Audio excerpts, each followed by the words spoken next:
Ja, vi laver en lille video over, hvordan man bruger banen, og til det hjælp har vi fået Simon og Lukas. Og Lukas, du lige starte med at vise her.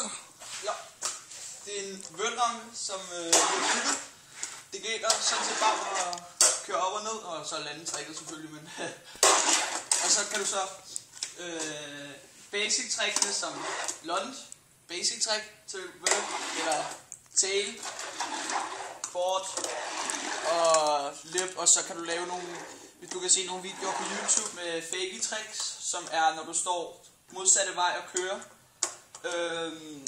Basic tricksene er sådan, hvad man kan, hvis man er øvelser, så kan man gøre sådan der, og så bare gå ned sådan der, eller du kan komme fake op til tail, og så køre ned igen.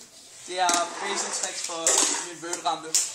Og så kan du så se andre tricks, hvad du kan lave. Og så måske prøve at køre ned af... Det her er en kæmpe rail, som vi har bygget. Ej, spiller. Prøv igen. Sådan der. Og det her er et sted, hvor du kan hippie-jumpe, eller hippie-flip, eller hvad der nu er, at du kan gøre ting. Så kan du gælder det bare om at kunne køre på den her så lige som muligt, uden at falde ned i rillerne, så du ikke kan køre videre. Så har vi hip rail. Et hip rail, det betyder, at når du kommer, du kan køre over fra siderne. Det er et hip. Så har vi normal box, så man kan hoppe op på manuel, nose manuel, basic der, hvad man har at gøre der. Har vi et bord, som du sådan set bare, der vil være basic nok at kunne komme op og bare lave board og så ned igen.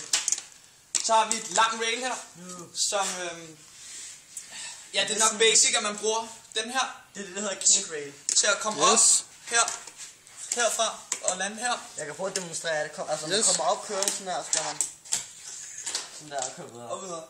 Så prøv den anden også. Så har vi har sådan en trappe her, så man kan køre. Så kommer man kørende op sådan der. Og hvis man hvis den her kommer i vejen, så kan vi hoppe op her. Og så køre videre sådan der. Kan I prøve at demonstrere de der derovre? Ja, det her, det er sådan en lille ride, vi har lavet. Sådan en lille ting her, så man kan komme op og lave nose. Og så køre videre på den der. Og så er der også bare en lille rund trappe, som man kan køre. Den er lidt tør, fordi der er ikke så meget plads, men så kan man køre sådan der, og så videre. Yes. Så det var lige introduktionen af banen, og den er jo fri benyttelse til alle fra valgfagsløjt-drengene, så god fornøjelse.